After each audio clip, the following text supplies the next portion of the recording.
The world is saved.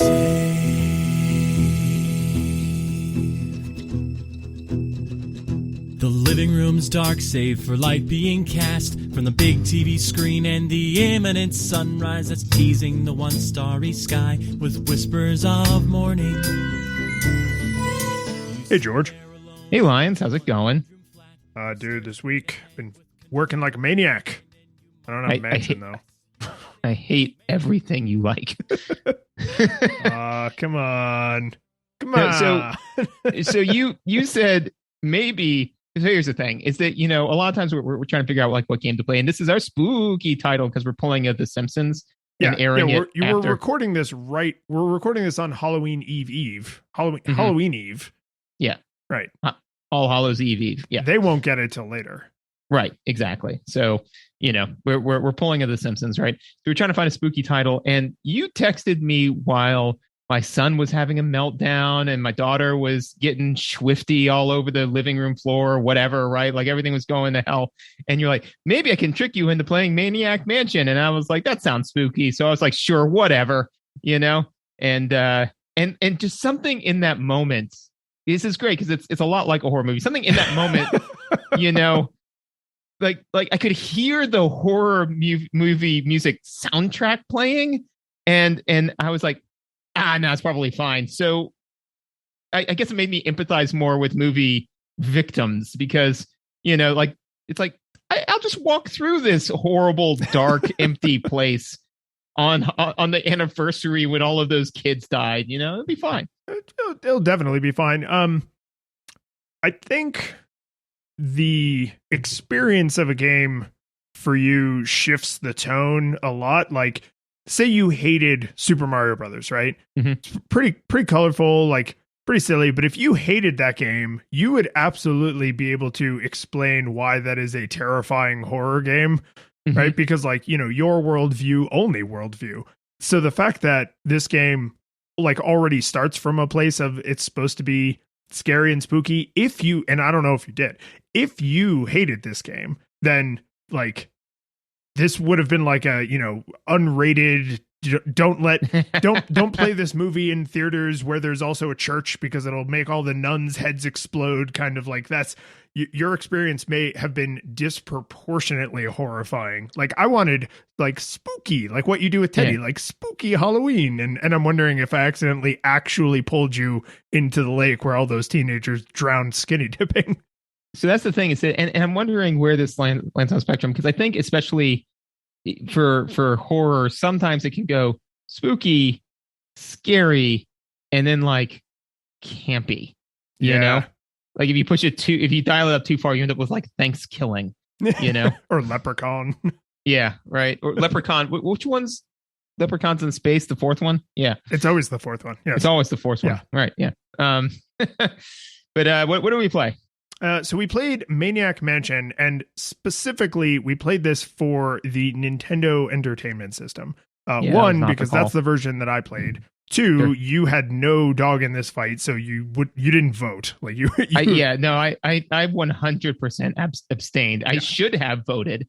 But here's the thing: is when I was grabbing the Wikipedia for this, and to find the date, because this game came out for the NES in 1990. But this game originally came out in 87, and I was like, uh-oh.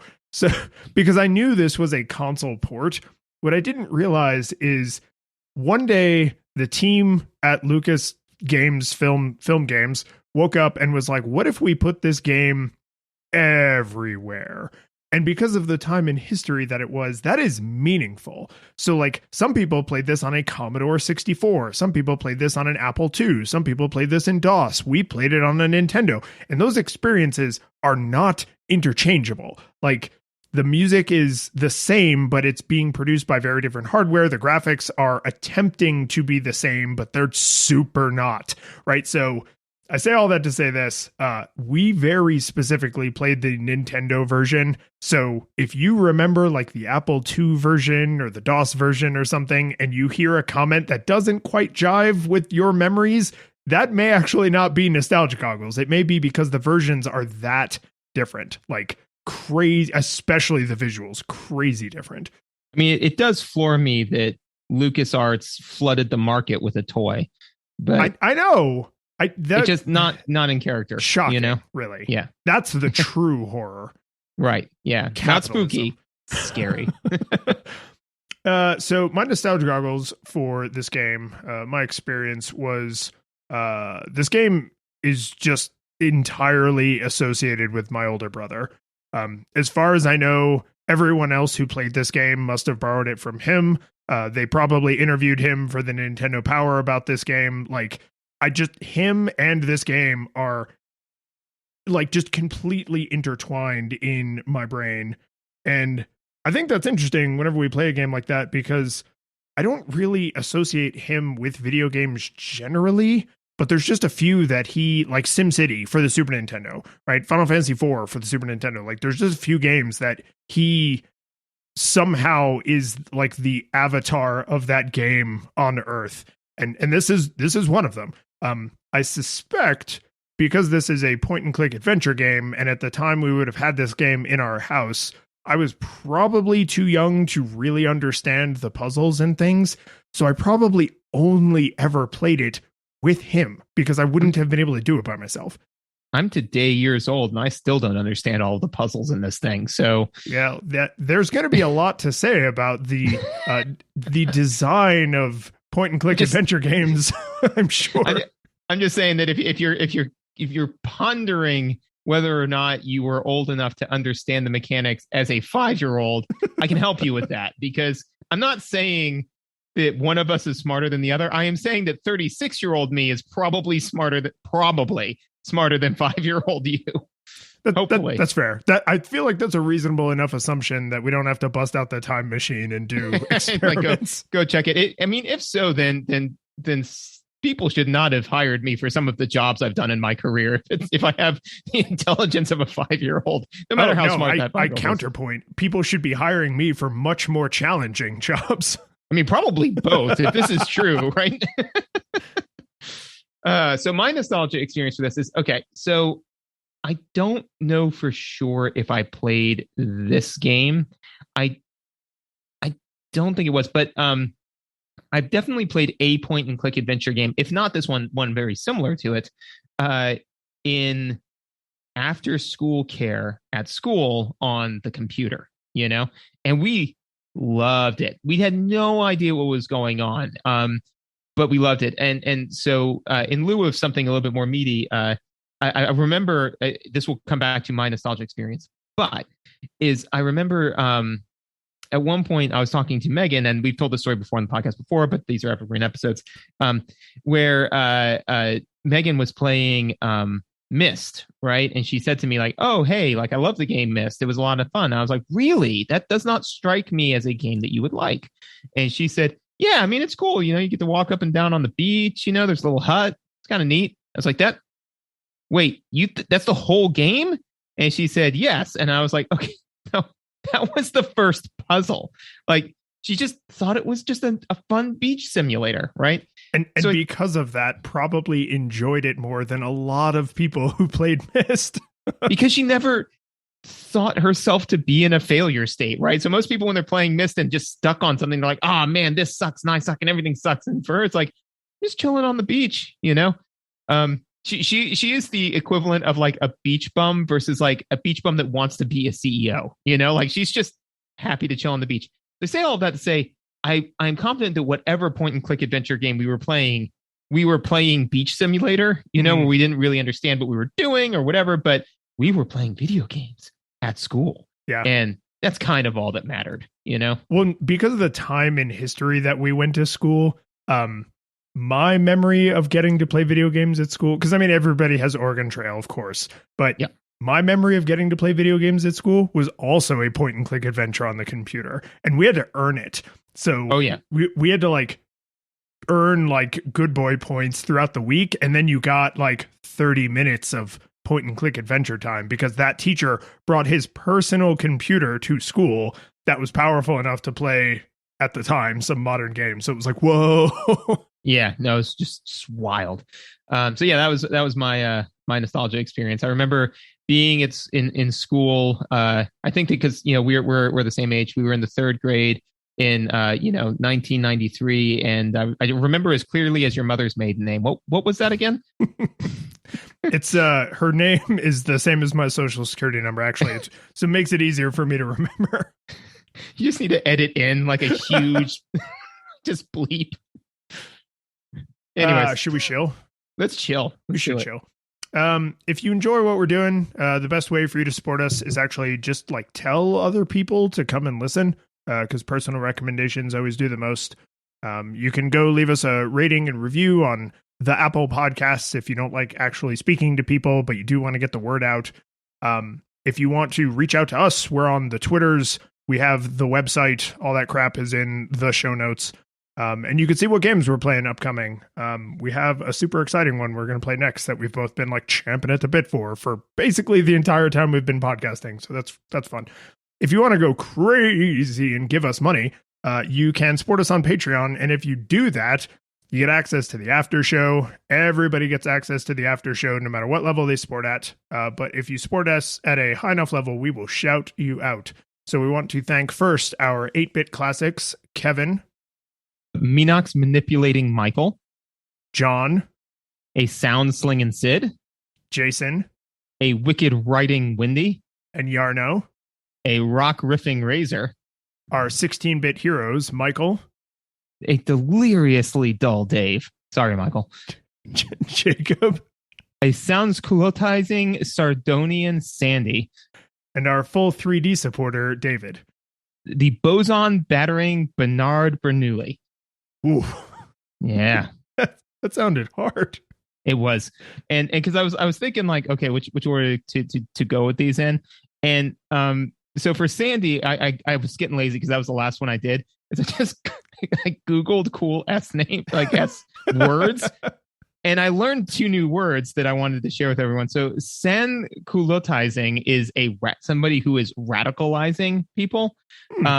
It actually comes from sans culottes, which is means like without, I think it's without culottes, like which is, like the lower class of the French. I'm like, there's a lot of history behind that word.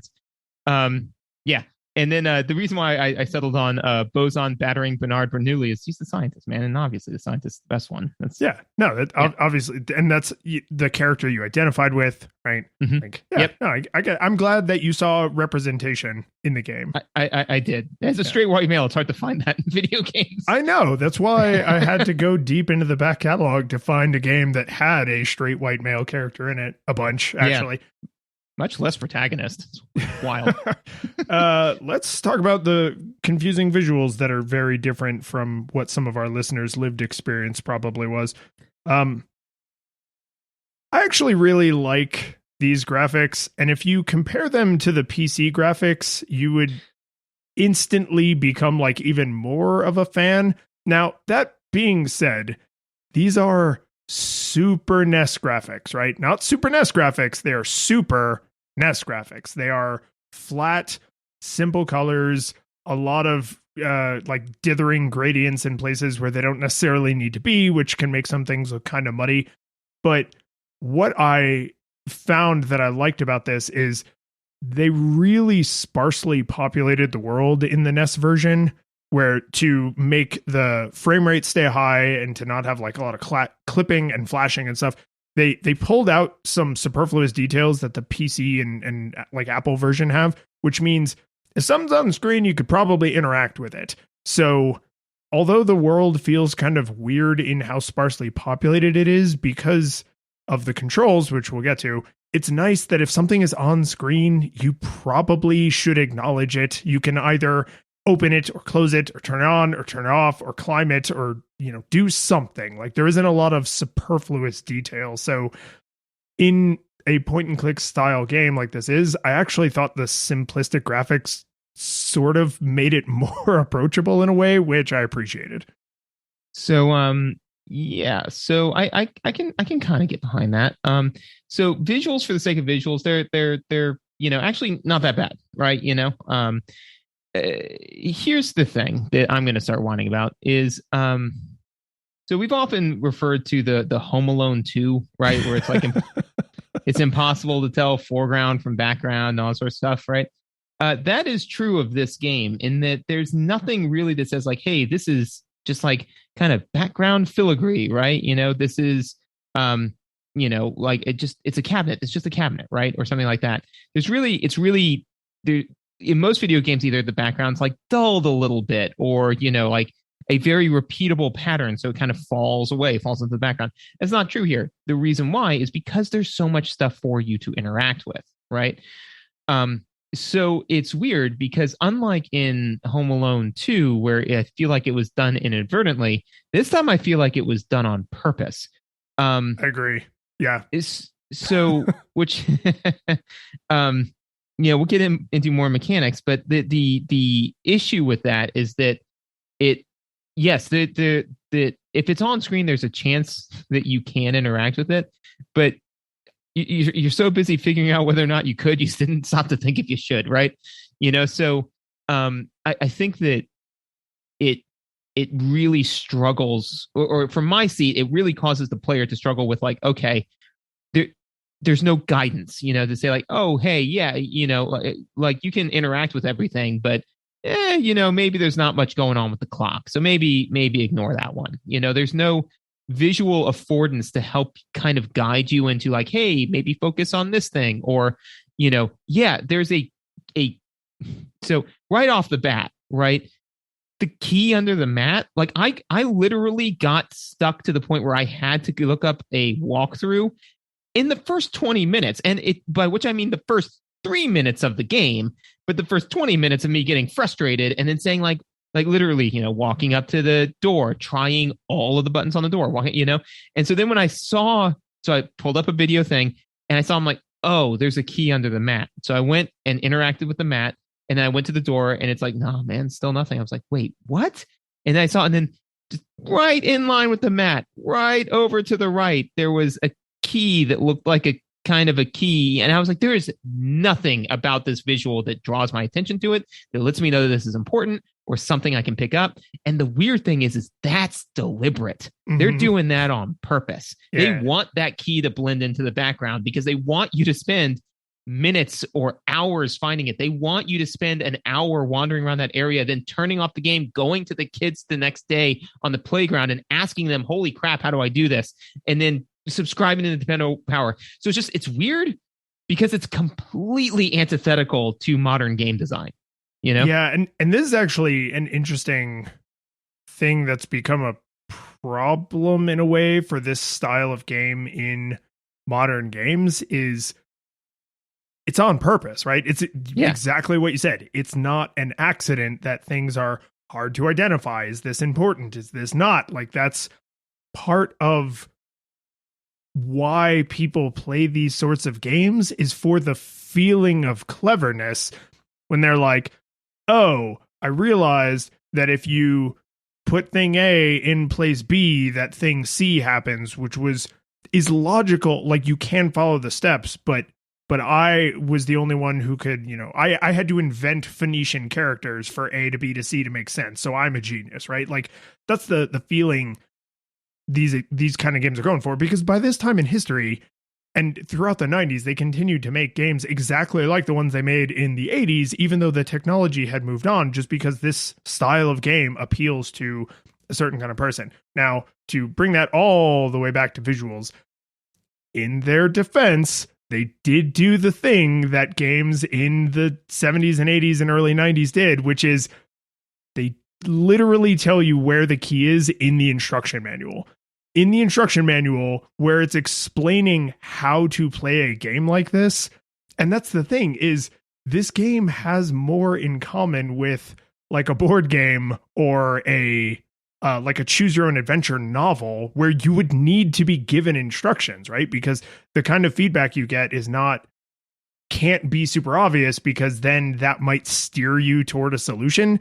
So you get a lot of like, it doesn't work or nothing happened, because if it said something like, maybe I should look under the mat, like they didn't have the bandwidth to build that kind of thing into the game yet. And then by the time they did, these kind of games have started to sort of like go out of fashion. So what I think is charming about the experience you had is I guarantee you that is the experience that most kids our age would have had when they were playing this game, right? Because even if you're old enough to, right, if you're between 5 and 10, like you're old enough to read the manual, but you're not gonna, right? You're just video games, right? You just put it in, you slap it. Play a video game. Yeah. And then to couple that with things are all essentially in the foreground, right? 100% of the world is potentially interactable, leads to a lot of just moving the cursor constantly to see if the text lights up, right? Because that is the visual affordance that you do get, is the cursor always highlights a thing that is interactable. Or I say highlights, it literally puts text on screen that says what the thing is. But like, so if you hover over the stairs, it's like go to stairs. If you hover over the door, it's go to door. If you hover over the key, it's go to key, right? And that's including if you're in total darkness. That's including if there's enemies on screen. That's including all of the characters. Like if the cursor is over an interactable thing, but that means you're no longer relying on how the world looks. You're relying on this like non-diegetic UI to just tell you like, oh, your eyes have landed on something that is interactable. And it's like, I didn't put the cursor there because it looked interactable. I put the cursor there because I'm checking every pixel on the screen. Yeah. And that's the thing. And that ultimately the goal of this type of game that's kind of antithetical to even us replaying it now is that the game's meant to just eat through hours of your life. Like it's what it's made for. And we don't have hours of our life to dedicate to this kind of stuff. Even when we're reviewing it for the podcast, it's like there's a finite amount of time that I can screw around with this, as opposed to, hey, I've got 8 hours and I've got all day. Like I'm just going to sit there and mess around with this. Now, that being said, is that I think that one of the main differences that you hit on is that would make this more acceptable. I don't know how they would have done it with the hardware at the time, but is somehow if you're like, because the idea is that you're these kids trying to thwart this evil scientist from doing crazy stuff, right? Lobotomizing someone or something. He is going to take out your girlfriend's brain. Yeah, I got there. Anyways, so the idea though is that you're in this mansion, you're kind of like sleuthing around and that kind of stuff, and trying to figure out how to kind of solve this puzzle. If there was a diegetic way in which to determine like what things interacted with what things, especially if that diegetic UI was character specific, because each character has a different set of skills and all that kind of stuff, which we'll get into in mechanics. I feel like that would have wildly made the game like easier, more playable, especially, and even more interesting from my seat.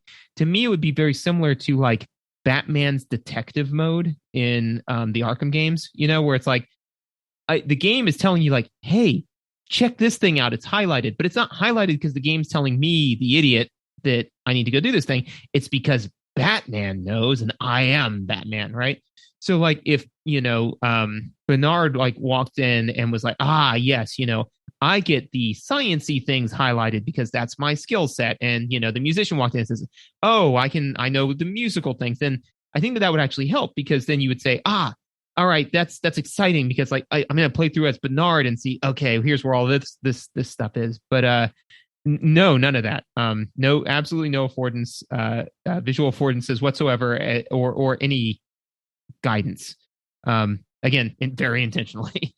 Yeah, and this is something I actually struggled with throughout, is I don't love point and click adventure games, but some of my favorite games are actually point and click adventure games, which is weird. I don't really, it's kind of like horror. Like I really don't like horror, but there are some fantastic movies that I really love that are technically horror movies, and novels that I've read that are horror novels. Like but I never would just say like, oh, I just saw this interesting horror movie, so I just grabbed it, because 99% chance I'm going to hate it. Point and click adventures are the same kind of thing. So, yeah, like the fact that the game was operating as designed creates tension with like, I have to review this as an artifact, not like my personal taste. and just sprinkle a liberal dose of my opinion on top of that objective review. Yeah, and again, so visuals for the sake of visuals, the game looks very nice. It to me, it sometimes looks a little bit overbearing and kind of cluttered visually. Some of the rooms have like crazy wallpaper and like really over the top colors that are kind of like, ugh. Yeah, exactly. The nice thing though is that most of the rooms are colored so differently that you are unlikely to confuse which room you're in. Right. And that is a plus, right? Because if you're like, oh, right, I need to go to this other room, then you can do that. I would also say, okay, so I had this for later, but I think I kind of need to mention it now because it will color it. This, we don't see games like this too much anymore, right? But I would argue that there is something very popular, a game very popular in current popular culture that has replaced this niche. And you know what I think it is? Walking simulators? Escape the Room. Ooh. This is an escape the room game, It is mechanically and thematically incredibly similar. That's what I think is scratching kind of this itch, right? Is that, you put a bunch of people with different skills in a room and you say, now escape it, right? So it's really critical that you not kind of, and so with that in mind, I think that this is a type of game, if you think about it from that type of mindset, probably what they expected. And what I think, again, if I had an infinite amount of time and also care to do this, right, is what this would be really cool, right, is you get a nice little leather bound notebook and you draw out all of the little maps and you say like this room goes to here, and then like make little notes of like, okay, I pick these things up here, and then oh man, well when I do thing A, this thing happens, and then you end up with this kind of crazy person epistolary almost diary, right, of the game. Like that would be awesome, and I think that would really infuse into the game, right? So I think that that's kind of what the game expects you to do, and it's important to bring it back to visuals, is it's important then that all of the rooms look very distinctly different, so that way if you are happening to take notes even mentally, you can say, right, that's the purple room with all of the couches in it, right, I remember where that one is. That's the one with the big piano in it. I remember where that one is. That's the one with the long dining table. That's the one with the pipes. That's the one where the pool is. That's the one where the crazy car that shoots in the outer space is. Like you need to know all those things, and those two things can't ever really be interchangeable. So the game does that very well, I feel. Yeah. First off, I totally agree with you. I absolutely should have played this game with notes, and I think anyone who plays one of these games would probably enjoy it more if they had a little notebook and like little like Post-its, yeah, and like like the little things that call out your pages. Yeah, immersive. It's immersive gaming, right? Yeah. But I didn't really think about how profoundly the utterly insane decor is actually benefiting the player. I think you're absolutely right, because there are a couple things you might want to do that involve the power being completely out, and but you can still move about the world completely fine and unimpeded and do things as long as they don't require power. And every time I was like, okay, I need to go, I just went through the secure steel door. So now I'm in this hallway and it's that teal color, which means the stairs are all the way to the right. And then you're walking through darkness. You can't see anything. And then you put your cursor where the stairs should be. And it's like, yep, there they are. And it's because everything has such a distinctive look. The characters, and the environments, which I mean, the environment in this game kind of is its own character. It is the mansion.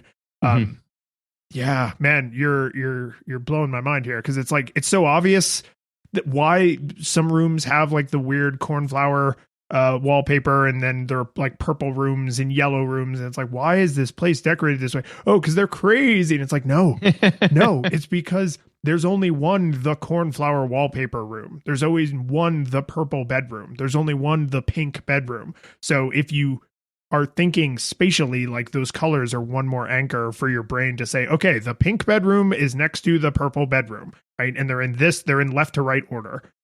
And that's not even just an example. Like that is actually how those rooms are on that floor. And I know that because I can see it in my mind's eye. Exactly. Right. And then it's like, and in the pink bedroom is where this thing happens. And in the, blue bedroom, that's where I find this thing, and, oh, right. Especially because you can, and this is slightly mechanical, but because you can change kids. Um, New kid. yeah, I was gonna say like that's still visual, right? Like that's like I feel like that's I don't know, man. That feels so pejorative. It's like I need a new kid, Um, but yeah, it's because you can leave people places, right? So you need to be able to say like, okay, that's right. That's the room with the piano. Well, I actually have somebody that can play piano, so let me go back to that room with that person and interact with that thing. I will say that that's kind of a mechanical note. I was going to say that in a modern game, what I feel that they would do is allow you just to swap what character you have, as opposed to grabbing your character and walking them all the way across. But the way the game works mechanically, as a quick mechanical note, is it's really important that not happen, because you're not walking as a party. You can be in multiple disparate places at once, because you need somebody to do something at place A so you can do something at place B. How they're all communicating this through some omniscient, like we're Jean Grey, right? So we're just keeping the team like psychically linked. But that's I was thinking they just all have they have like walkie-talkies built into the CD players they're all wearing. Ooh, yeah. Yeah. Okay, But like I'm the at old the like water pump. Turn it off. Yeah. But the old, like 80s, walkie-talkies that are friggin' enormous, and have like the giant, antenna on it. Yeah. That's all the meaty stuff I had for notes. So one other throwaway thing for visuals is look, I get it. It's NES, and there's a ton of stuff here and a ton of visuals. So I get why they wouldn't make a specific visual for going up and down stairs, because it happens so infrequently. It's so bad. but I'm just confident that anybody who walks down the stairs, that walks down a ladder in the way in which this person is walking down a ladder, would then they dropped to their death and died. Dude, the original Mega Man has a ladder climbing animation. Like, they could have. It's not that they ran out of bits and bytes. Like, they just decided it wasn't important enough to the game to animate all of, because I mean, there's a crap load of characters, right? Mm-hmm. And everyone, all of the villains and all of the heroes can go up and down stairs and up and down ladders. So I get why they didn't want to add like 50,000 extra animations, but you are right. It looks absurd, like shockingly absurd. It's jarring, like, because it is fairly immersive. So you'll be kind of going through and you're like, yeah, wait, what? Oh, that's right. I'm playing a video game.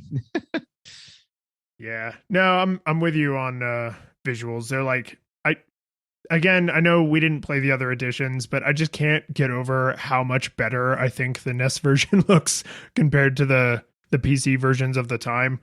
One of them has way higher fidelity graphics. Like, no question, the graphics are better, but I think the art style's worse. So it's like, it's like, yeah, okay, there's more dots, but they're uglier dots.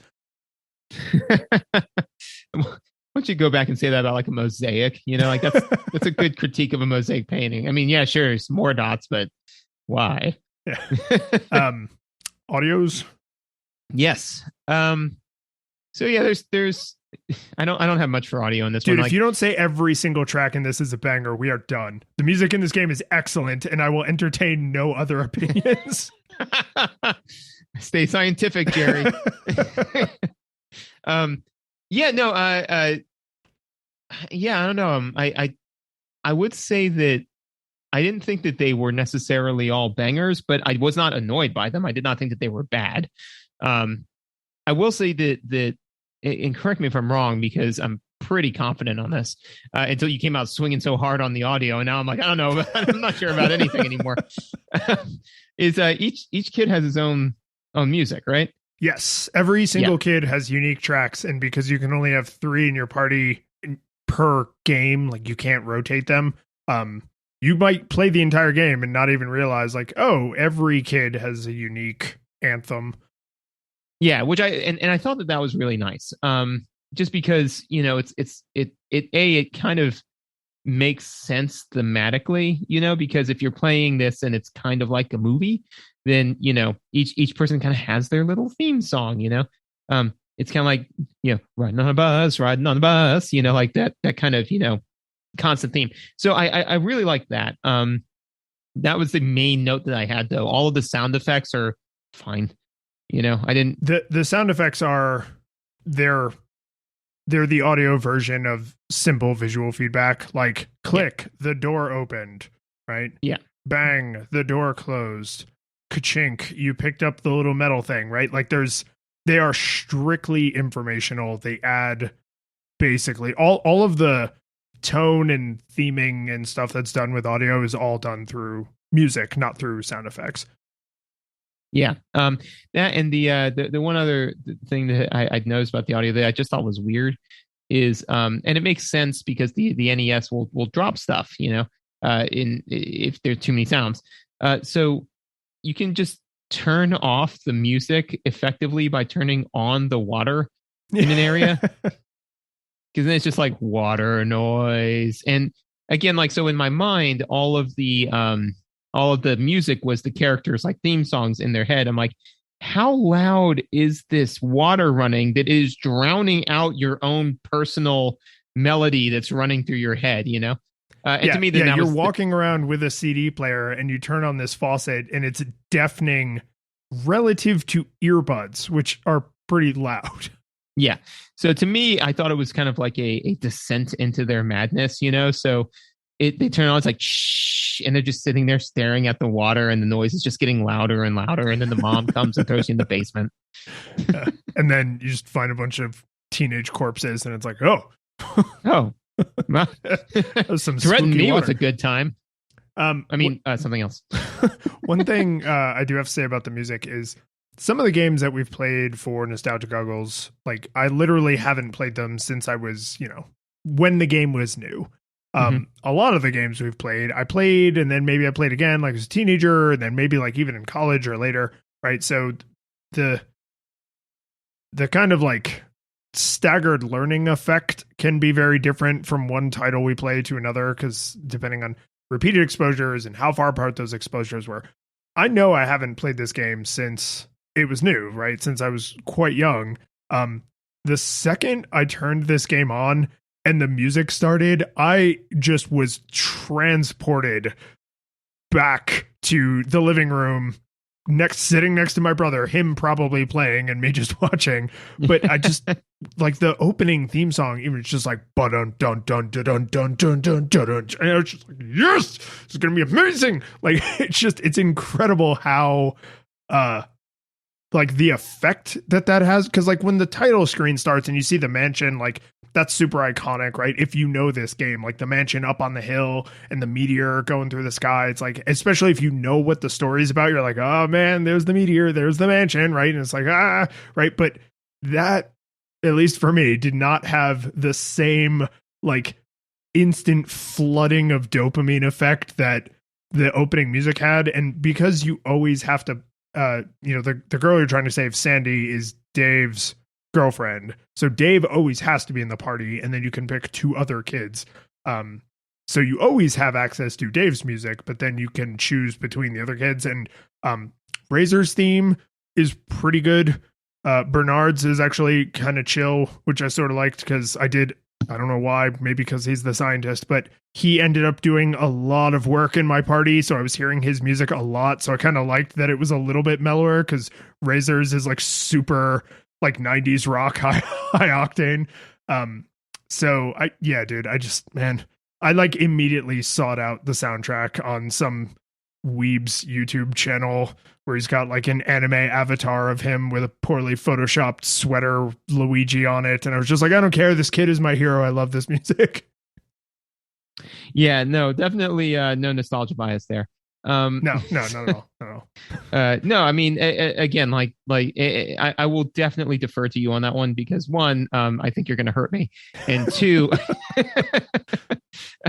and two, it's no surprise to anybody on this podcast that your attention to detail on music is better than mine. To me, the big thing that, like I said, I really thought was nice was that each character had their own theme. And to some degree, because I'd say, and do you have anything else for audio? Because this is a good segue into mechanics. Just that I do think they also realize that if you take a long time solving puzzles, even the catchiest tunes can get annoying. So they let you turn them off in situ whenever you want. Like, Yeah, which you is just like you can use key on door, you can turn off CD player, and every kid has their own CD player, and so they're literally listening to their own theme music. So even though that's a mechanical detail, I think that's the creators being like, if you're sitting here staring at this screen trying to solve this puzzle, you might want to turn the music off.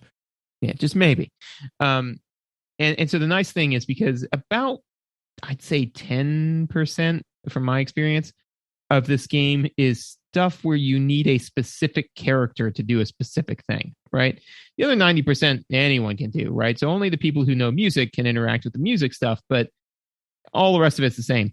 So I say that to say, for the audio, it effectively kind of lets you pick your track, because if you like the Chill Bernard track, then have him do most of the heavy lifting. If you like, Dave's music, like a monster, then have Dave do all the heavy lifting, whatever. But yeah, I thought that it's interesting how and they had to make it this way because, again, you may not have Bernard in your party. The game developers can count on you having Dave, right? But that's it. So everything else that is character specific either has to have another solution to the problem or can't be integral to the main plot line of the game. Like you can't need it to finish. It's a secret or an extra or something like that, of which there's like a bajillion things in here that are secrets and extras. There's so much game here. There's a lot of game. I think somehow this game only has 5 different endings, even though there are entire solutions that are locked behind individual characters. Like the car that like shoots into space. Mm-hmm. The reason that it does that is if you go and get the meteor, because the meteor is the big bad, right? It's evil. It's mind controlling everybody. If you put the meteor in the trunk of the car and then shoot the car into space, you win. Woo! One of the girls is a writer, and so you can find a terrible manuscript in the mansion, and if you have her punch up the manuscript and then you mail it off to the company that has the advertisement on the TV in the music room, then they come and they take the meteor away and turn him into a celebrity, and so he leaves everybody alone. Like there's I think you can help the tentacle like start a band or something. There's like a music way to beat the game. But like there's all the like almost boring by comparison endings where it's like, oh, well, what if you go and you like confront a meteor and you stop? You can make the police show up. Like you can report like a fake crime and then they show up and see the real crimes happening and then they arrest the meteor. Like, but then the meteor turns into Mr. Nimbus and controls the police. Yeah, it's. This is, I think, what is attractive about these kinds of games to a lot of people is there is so much game here, right? There's just no other way to put it. It's like there's the speed run for this game is something like 6 minutes, but if you were playing it at a normal pace, it would probably take you like 3 to 8 hours. Like that's a lot. That's a huge difference between knowing what to do and lots of experimentation. Yeah, absolutely. And I think that's nailed it on the head, right? It's all about experimentation. Okay, so for me personally, I didn't have any trust in this game, right? Which is to say that like there's a lot of times in games where I'm like, okay, I'm not going to check every single locker in Fallout 4, right? Or Fallout 3, right? Because I don't need to. I know a developer would not do that to me. They would not force me to do that. No such faith or compunction here. And I feel pretty justified with that. Like they're intentionally doing that, right? Yeah. And I would say like that is an adventure game genre. Right. Consistency, right? Mario has to jump. In platformers, you have to jump. And in adventure games, you click every brick, right? Just what if it does something? Exactly. What if it does something? And so you click every brick. And so because the thing is that the reason why you can't not is because there are things that just won't make sense unless you've gotten the thing that you need to get, right? So you'll walk up to a door and they'll say, you need a key. And the key was in the bottom of the grandfather clock or something, right? But unless you can interact with the grandfather clock, right? And to me, the world immediately after I got into the third room, I'm like, the world is too expansive for me to like kind of keep track of the things I'm interacting with and things I can't. So you know what that means? That means interact with everything that I can on the first pass and see what happens, right? So let's just argue for a minute that in a room there are, 4 things to interact with, right? And there are 11 actions on the screen, right? There's 11 things you can do. Now, some of them don't make any sense, but I don't have any trust in the game developer at this point to not make me think that I don't need to push or pull or put, for the grandfather clock, right? So I'm like, all right, I'm going to do all 11. You got 3 kids though. So you are now up to over 100 actions, right, per room in order to ensure that you have done all of the interactions you can reasonably do. And that's assuming, again, perfectly linear gameplay, which this game is not, right? So you might very well do all of the things to that thing, right? But, no, you needed to specifically use this item in your inventory, right? Which now is a whole nother thing. So you might as well try using all the items in your inventory on all of the things, because what if the tuna can needs to be placed on top of the stairs because that attracts the zombie guy or the cat, and you need to now catch the cat and put them in your inventory? Like, all of these sound insane, but they are reasonable within the game, which means that you can't just discount it, right? You can't say, oh yeah, there's 50 brooms in this room in Skyrim, but I probably don't need to be walking around with my carrying capacity filled with brooms, probably. Right. There are still some people that play that way. Yeah, but, it's unlikely that the big bad in Skyrim is defeated by all of the forks, knives, and plates from the first town's first house. Yeah, right. You're just like you're dragging this dragon's horde behind you. Like, but if Skyrim was an adventure game, right, it'd be the way that you beat the dragon is you interest him in your huge horde of crap you got from that first room. And that causes them to abandon the Arkenstone, and then you collect that item, right? Like that would be more in line with this type of game. So I say all that to say, for me personally, that just saps the fun out of it, because now it's not a game about it's not an escape the room, right? It's a game about jump through hoops. Superman 64. No, so, yeah, right. So I mean, that's the thing, is that to me is that mechanic, which again, I am not faulting this game specifically for. It is every point and click adventure game that does this. I didn't play a lot of them as a kid, and I certainly have not played a lot recently. And I remember why, because I don't. So like it. I will raise you that you are actually maybe being too generous. Wow. And here's why. So around this time, right? Not way before, not way after, but this was like during the transition time where the PC versions of these games, because these are mostly PC games, right? It's very unusual for a game like this to be on a console, for a reason I will talk about as part 2 of this lecture, is they were starting to get a lot smarter about like reasonable inference.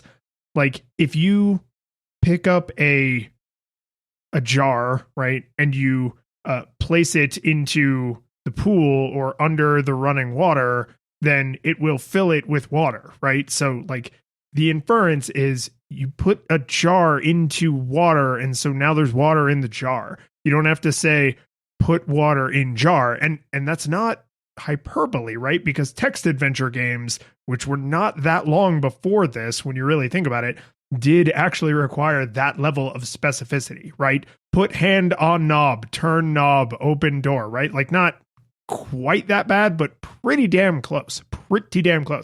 And this is obviously like, this grew out of that. It's a visual version of that same kind of thing. My problem with the way Maniac Mansion implemented this, and I mean, LucasArts, the game division at this time, like they were famous for these kinds of games, right? The sequel, which is Day of the Tentacle, Monkey Island, right? Like some of the fondest games from this era are LucasArts point and click adventure games. So they did this thing a lot, right? And this was a early-ish one of their earlier ones.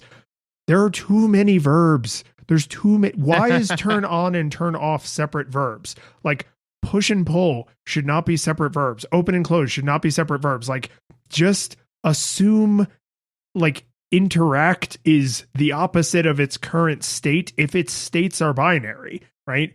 Don't make me like open and close the door. If the door is open and I interact with the door, then close it. If I go to the door, go through it. You know what I mean? So like the problem of like the would it be exponential growth, geometric growth, like logarithmic growth, the rate at which the number of combinations of things you could reasonably attempt skyrockets, partially because they chose to do a lot of these things as like separate verbs, right? Like just turn on and turn off can just be like turn on / off, right? And that would be fine. And I know it's hard to go all the way to just interact, right? Because then the game will infer way too much for you, and then you don't get that same kind of satisfying like, haha, I figured out something clever. But there is a like a happy medium, a Goldilocks zone, and this is on the wrong side, right? It's like this game is too easy, this game is too hard, this game is just right. Like this is when I think error is on the hard side. Something we didn't mention in visuals, but it's more relevant here is the inventory is only like 2 items tall. Yeah. Because there's so many damn things you can do with the stuff in your inventory. So even to get to the things is extra clicks because there's little up and down arrows, right? So to say like, I want to use this jar in the sink to fill it with water, you might have to go like use scroll, jar, sink, right? And then when an item changes, like if something fills with water, for example, it just pops back in your inventory and it doesn't always go back to the place that you took it from. So now like you have this perfect mental map of the mansion, a gigantic building with all these insane structures, but you can't keep track of like what's in your own purse because crap keeps flying into different pockets. Like it's just that creates a lot of the slog. But then the force multiplier for the slog is supposed to be a PC game, and you are supposed to have a mouse. Like you are supposed to be able to very quickly hover over everything on the screen and see if that makes your HUD light up and say like, oh, this must be a thing I can interact with because words appeared on screen. Doing that with the D-pad, like and I feel very confident that this is true because there were a lot of things in this game I remembered, like, oh, you can do this, you can move that, you can combine these things, you can do whatever, right? So like every time I knew exactly what I needed to do, so I was able to do it in an optimal number of clicks and mouse movements with the D-pad, it didn't feel that bad. Every time I had to experiment, it instantly became an insufferable slog. And I was like, oh no, this game can't only be fun when you already know exactly what to do. That's the opposite of what this game is supposed to be. Right. That'd be like if you walk into the escape room and you just start like you open the thing, you move the key, and you just like blaze through it. And I agree. That's called just going into your own house. Like I know which key opens the door. It works every single time. Yeah, it's not escape the room. It's going home. Yeah, no, I would agree with that, and I do think that there is something to be said, about the interact button, because I do think that there is something to be said about like I pick this thing up and I mess around with it. Like I pick up the jar and like instead of saying or like the door, right? Especially because some of the verbs are so similar, right? So for a door, right? Open and close or push and pull are reasonably the same thing, So I didn't double check it, but if it's like if you pull on a door, does it open it? If you don't hit open, I don't think it does. I don't know. This game has a very small amount of inference. Like there's no like walk through, but you do have to like go to, like if you want to pick something up off the shelf, you have to go to where that thing is and then say get the thing. But if you just say get the thing, like if the thing you're trying to get is on the screen you're on, you don't have to scroll to get to it, and you just say get the thing, you will walk over to it and get it. So there's like little places like that where there's a small amount of inference, but that's almost worse because then you're like, could I have just been pushing all the doors? I don't know. Well, and so basically, to me, and this is kind of my big thing for this, is that because of not only is a lot of that stuff a slog, but there's and the developer doesn't really engender trust. But this game is all, from my seat, all consequences, no choice, right? Which is to say that a lot of the stuff that you do, you cannot possibly know the outcome of that thing. So therefore, you are now faced with consequences for the thing that you did, right? But that's not a choice, right? So if I don't know that turning on the downstairs water summons the brother from upstairs to come down and beat the mess out of me or throw me into the dungeon, right? Or if I don't know the fact that being thrown into the dungeon is not an ultimate failure state, that there's a brick in there that just opens the door and lets me out, right? Like those are all consequences. It doesn't mean that I really have a choice in it, right? So to me, a good example of kind of consequences in a video game, right, is in because consequences can be used. Normally, it's used to kind of jar the player and kind of remind you, hey, that you do have choices and be careful with the choices that you make. So, for example, in Chrono Trigger, where if you do the RPG thing and you rob everyone blind, like you would in every single RPG, it bites you later. But it does bite you relatively quickly later. Yeah. And in a way that doesn't then ruin your save file. Yeah, right. That doesn't, all of a sudden like you're done, right? But again, that is a consequence, right? Because you have absolutely no reason to think in this RPG at that particular cross section of time that this would have that thing, right? So this game is just all consequences, no choice. And because of the way some of the consequences are linked up, what it really made me think of, because I was like, I'm having trouble putting this into words, but tell me if you remember this from when you were a kid, right? Remember how like we would have some of those riddles and stuff that we would all like tell each other, and we figured out. So the one that I remember was, you're in a room, there's nothing in the room, only a mirror. How do you get out? And I remember telling my dad this and him being like, and I told him the solution. He was like, fine. I couldn't understand his irritation because obviously you look in the mirror, you see what you saw, you take the saw, cut the mirror in half, two halves make a hole, and you crawl out the hole, right? Did you not do these when you were a kid? Like, we had like a million of them. No, I mean, I don't know that one anyway, but that's fun because I don't think like you couldn't just easily translate that. Like that works in American English. Yes. Yeah. Right. Exactly. It works, which makes it almost like it's almost like poetry because it's like, you can't just straight up translate this. Like the words and the way they sound super matters.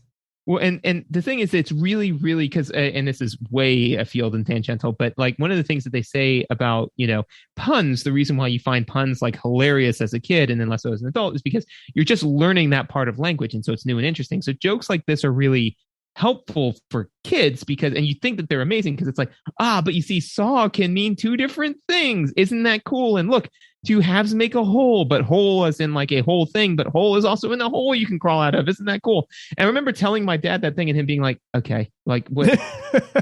Sure. And being like, no, isn't this amazing? Like, look at how clever. And that was the thing. He says, remember, I was like, look at how clever I am for having the solution to this problem. And it's like, but the solution is nonsense. That's what I think of when I'm thinking of some of the solutions to this game, right? Where it's like, yeah. So to your point of like it can make you feel clever. This is not ubiquitously the case, right? But some of the times when it's like, yes, look at this clever thing I found out. It's like, yeah. And you take the two halves, make a hole and you crawl out the hole, Yeah. Yes. Clever, Yeah. And I think that's part of what makes a game like this difficult to critique as an art object is because I use that phrase almost ironically, like I'm making fun of people who are like, games can't be art, right? It's like, yeah, they can, shut up.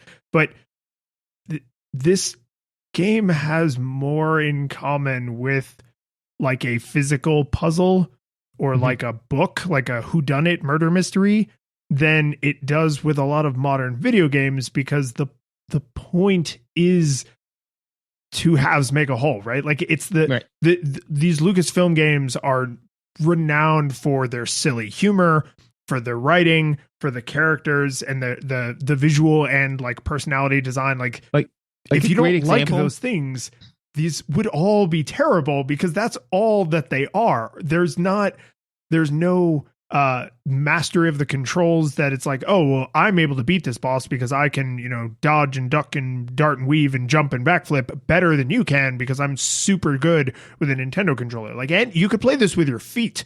Like, it's just not, you never have to make quick reactions. There are times you can do things with quick reactions, but you don't need any quick reactions to finish the game. So it's almost like I'm trying to critique the pages and the binding of a book without talking about any of the content in the book, but they are inseparable, right? Mm-hmm. Like, I really love this music. I find the NES version of this artwork fairly charming, but it's like, but if you're not willing to go through 8 billion permutations of like throw baby in pool, then it's not charming enough to deal with that. Yeah, like a great example is and these are like my last two notes is so the hunk-o-matic machine makes you stronger, right? And yeah, like you said, like it's just kind of a kitschy joke, but it's like, okay, so I did like 3 lat pull downs, and now all of a sudden I have this new untold Herculean strength, right? It's like getting the gauntlets of ogre power or whatever in Ocarina, right? Where all of a sudden it's like, oh, now I can lift huge boulders over my head. And so, and also too, like there are some things that, like, so for example, and this one I saw in a walkthrough, so I did not get to this myself, because I was beating my head against the wall so hard that I was like, I need to see more of this game, and I'm not confident that I'm going to be able to do that. So I kind of wanted the solution to some of the puzzles, so I could be like, okay, how far off was I? And I was like, I was pretty far off, but that's because the bullseye was the ravings of a madman. So there's the car, right, that you can use the yellow key on. Now, if you use the yellow key on the trunk, there's tools in the trunk that you can then later use for other stuff. If you accidentally use it on anything but the trunk, the car fires off into outer space forever, right? It's just gone with the tools, right? So that's to me, like, kind of, again, the example of consequences, like there's no two halves make a hole and you crawl out the hole, right? Because there's no reason to think that I'm going to plug this key into the ignition and all of a sudden it's going to Rick and Morty Jerry's car style, like grow all of these amazing sci-fi appendages and then fire off into space. That's not a reasonable assumption, but that is what happens. Now, once you know that happens, you can internalize it and move on, but it's happened now. Like, you just got to live with that. And there's 2 important things that as we segue into the end here, that I think these 2 things are really worth considering, because I really like your framing of consequences, because a lot of adventure games let you save and save scum. And this game does let you save, but you can only have one save file at a time. So that means you can't write mechanics that allow you to save yourself into a corner, which this game will absolutely do. This game does have dead ends, and some people like that, some people don't, but you need to know that, right? And the game doesn't tell you that. You would just eventually realize, like, oh, I can't, like, I screwed too many things up. It is impossible now for me to be successful. And I left the pool drain for too long, so it blew up the mansion. Yeah. Right. Like you would lose minutes, maybe, 15, 20 minutes at the absolute most. So we're not talking hours of wandering aimlessly, but like you could lose some time. Right. And that can be a really frustrating experience. The fact that they allow that, I think is like an unfortunate side effect of, we wanted there to be a lot of solutions to the ultimate problem of beating the game, and a lot of branching paths, and some of those branching paths lead to unfortunate dead ends. And personally, I'm okay with that trade-off, as long as realizing you did the wrong thing and victory is now impossible is like very quickly thrown in your face, right? If you turn off the cooling to the nuclear reactor, an alarm sounds for about 30 seconds and then the mansion explodes and everybody dies, and it's like, okay, that is not a way to win because everyone is dead now, right? So Well, kind of a win condition, right? Because then the meteor can't cause any more issues because I mean, you're specifically trying to save Sandy's life, so you did not save her life. Well, I would argue that dying in a nuclear explosion that immediately incinerates you is better than having your brain cut out. So it's better. This is binary. You either saved her life or you don't. Okay. All right. That's fair. I'm just saying that like I afforded her a better death. You're going to take that C- and like it. Yeah. So, but before we talk about whether or not we thought the game held up, I have a section in my notes that's called random nonsense. And sometimes I put stuff there and it just drifts out into the rest of the show. Sometimes there's nothing there. This game has one particular story that I feel compelled to tell, because if you are on the fence about whether or not you want to deal with these mechanics for the charm of the writing, this is the story that will tell you. If you find this charming, then okay. If not, you could probably just pass right now. There is the mother and father, right? The doctor and the nurse. It's like Frank and Edna. And then their son, who's like a weird kind of like paramilitary weird guy. So he has a hamster in his room. If you go and get the hamster, you can put the hamster in the microwave with some ingredients and kill it and cook it. And then if you present the hamster to him, he goes, because you can subdue him by giving him some other food. I think it's cheese. But if you present the cooked hamster to him, he goes, no thanks. Hey, why does this have fur on it? This fur looks like my hamster's fur. Oh no. And then it just smash cuts to a picture of the outside of the mansion with 3 tombstones. Because you enrage him so much, I think reasonably, that he kills you and your friends. I think that's I mean, and because not only did you kill his hamster, you killed it in the pretty awful, gruesome way. So yeah, no, he is, and you broke into his house to do it. Even the fact that you're there to save your girlfriend, he didn't kidnap your girlfriend. He doesn't even know that your girlfriend has been kidnapped. So, but I just think like the fact that some programmer or programmers were like, okay, we're going to make it so that you can get his hamster, kill and cook it, and then serve it to him. And then the consequences for that action is that he kills you and your friends and you have to start the game over. Because there's lots of different ways to die in this game. There are lots of different dead ends you can unfortunately save yourself into, and then victory becomes impossible. But just the fact that they took the time, like that's the kind of writing, right? That's what this universe is. This universe is one that a lost condition is trying to serve a militant teenager his own hamster as a sandwich, and then he murders you. Yep. So if you're into that type of thing, what do you think, man? Did it hold up? So I waffled between Nostalgia Monocle and Full Nostalgia Goggles, and I settled on Full Nostalgia Goggles because this game is at least for me, was the definition of all of the parts of this I like are the parts I remember fondly, right?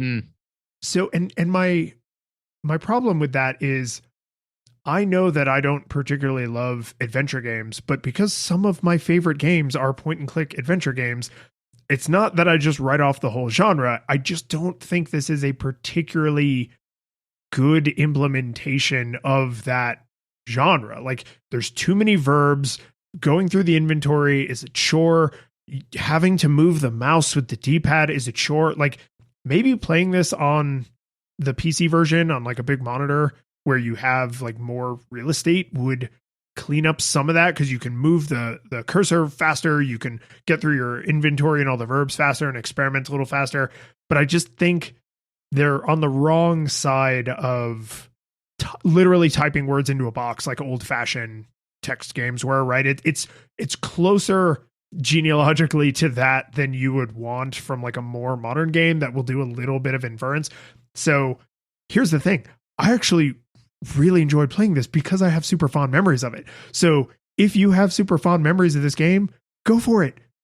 Even just to listen to the music, go in, put the hamster in the microwave, get thrown in the dungeon, push the brick, feel super clever because you remembered where that brick is, and like, you know, burn an hour on it and have a good time. But like for anybody else, not only would I not say it's probably worth putting up with all the nonsense, but all of the other versions don't look like they really address, because they even remade this game later. There's like a deluxe version or something I hadn't even heard of, but it doesn't look like they did anything except make the graphics nicer. So yeah, probably pass and just listen to the soundtrack on YouTube, like full nostalgia goggles. So I am also going to go with full nostalgia goggles. You know, I mean, like, is the game, to me, this game is actually like lawful evil in the sense of, you know, it, like we kind of said, you know, it does so many things. You're like, oh my God, this is such a slog, but that's what it meant to do, you know, like that's what it wanted to do, right? You know, it's hard to tell things apart from the background. That's on purpose. It's really easy to get confused and turn around. That's on purpose, right? What I would say, honestly, is if you remember this game fondly, is I would say do one of two things. Or if you're like, oh, I never really got into Maniac Mansion, I'm thinking about giving it a shot, do one of two things. One, don't go play and escape the room. You know, just go do that. You know, that will scratch that same itch and do better.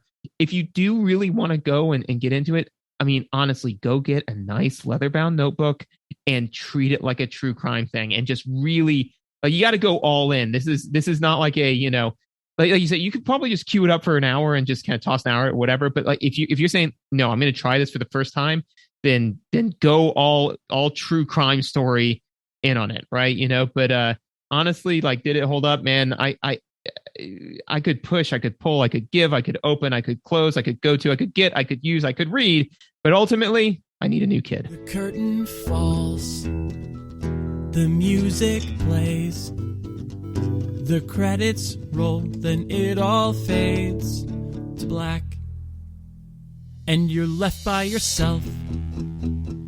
The fanfare is gone, there's no player two there by your side to share victories won. But as you slowly progress down the hall to your bed, a few great events leak back into your head from the time that you spent traversing the land, battling evil, fighting the darkness, just sword in hand. Your memories creeping with the edge of a smile.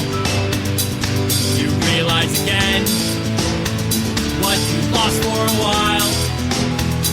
You're gonna think back much less on how you saved the day